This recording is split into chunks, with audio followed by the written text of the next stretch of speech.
بسم اللہ الرحمن الرحیم۔ سامعین و ناظرین، آج ہم حرف کے آخر کو ساکن کرنے کے بارے میں سیکھیں گے۔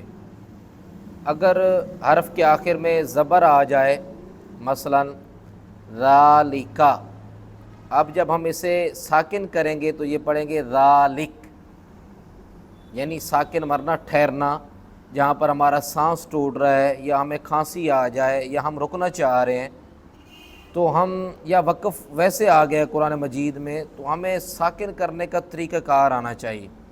اب ذالکا تھا تو جب آخری حرف کی زبر کو ہم ساکن کریں گے تو ذالک ہو جائے گا۔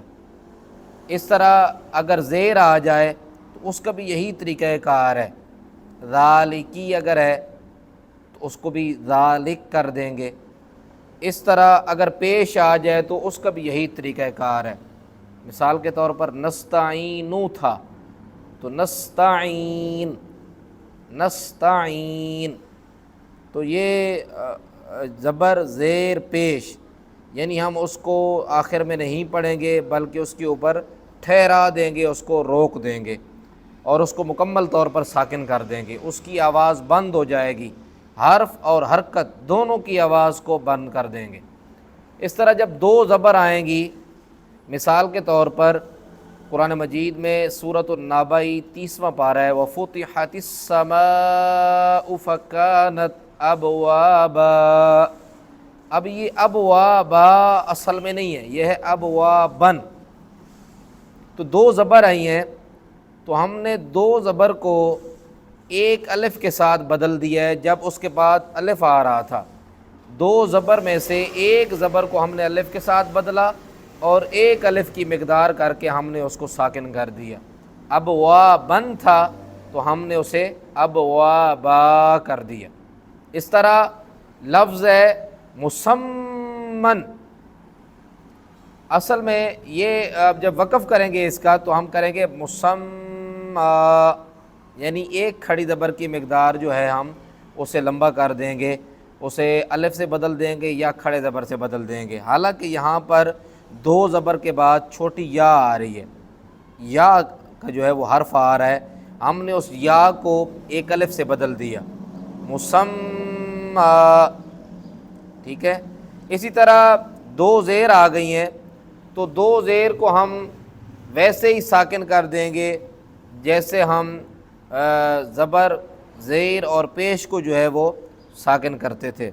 اسی طرح دو پیش آ گئی ہیں، مثال کے طور پر مسفراتن، لفظ ہے مسفراتن، اب جب ہم اس کو ساکن کریں گے تو اب یہ گول تا اصل میں آ رہی ہے آخر میں۔ یاد رہے جب گول تا آ جائے اس کے اوپر دو نقطے ہوں گے اور وہ ہا کی مانند ہوگی، وَيْلٌ لِكُلِّ ہُمَزَةٍ لُمَزَةٍ، یہ گول تا ہے یہاں پہ۔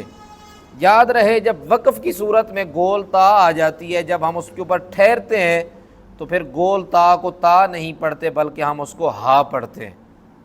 اب یہ وَيْلٌ لِكُلِّ ہُمَزَةٍ لُمَزَةٍ، جب ہم نے اس کے اوپر وقف کیا گول تا کے اوپر تو ہم نے اس کے ہا بنا دیا اس کو۔